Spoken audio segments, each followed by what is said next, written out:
కల్పించింది అమ్మవారి ఇచ్చాం. దాంట్లో కమిటీ మెంబర్లు అందరూ కూడా అమ్మవారి దయ వల్ల అపాయింట్ చేసుకుంటారో అది అయినపోతే గారు అపాయింట్ చేస్తారు.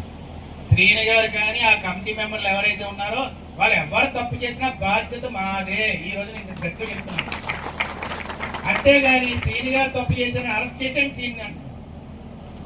బయటికి రాలేదు కదా ప్రెస్ మీట్ కి అంటే అర్థం ఏంటంటే వాడిని అరెస్ట్ చేసేసుకోండి, వాడిని ఏదైనా చేసేసుకోండి. ఎప్పుడో నాయకత్వం ఇది ఫార్మేషన్ డే రోజు చెప్తున్నాను. ఎప్పుడో నాయకత్వ విలువలు ఏంటంటే నా కార్యకర్త తప్పు చేస్తే నేను చేసినట్టే, నా కార్యకర్త బాధపడితే నేను బాధపడినట్టే, నా కార్యకర్త రోడ్డు మీద పడితే నేను రోడ్డు మీద పడినట్టే. అలా ఆలోచించేవాడికి 50 ఏళ్ళు 100 ఏళ్ళన్న నాయకుడిగా మిగిలిపోతాడని చెప్పి ఈ సందర్భంగా సమయంగా మనం చేసుకున్నాం. ఇవన్నీ నేను ఎప్పుడో చెప్పాను. పాసింగ్ క్లౌడ్స్ అంటారు ఇంగ్లీష్ లో, అంటే అలా మేఘాలు వస్తాయి, అది చూసి లోపల వెళ్ళిపోతుంది. ఇవన్నీ ఏంటంటే పాసింగ్ క్లౌడ్స్. ఇవన్నీ మనం పట్టించుకోకూడదు. మనం పట్టించుకోవాల్సింది ఏంటంటే ఈ పుట్టిన గడ్డ ఎలా డెవలప్ అవుతుంది, ఎలా ముందుకెళ్తుంది.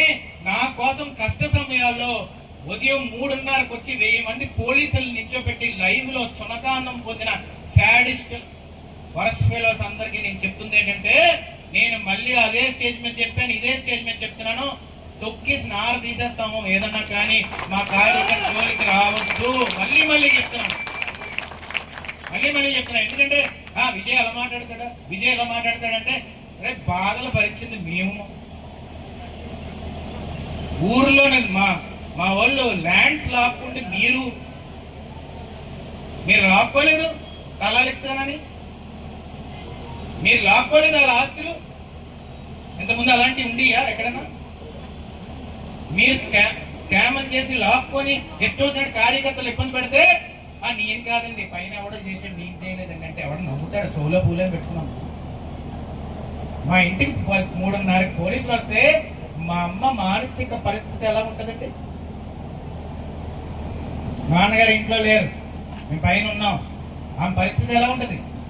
3:30కి 1000 మంది పోలీసులు ఆమె కళ్ళతో చూసినట్టే ఆమె పరిస్థితి ఎలా ఉంటుంది?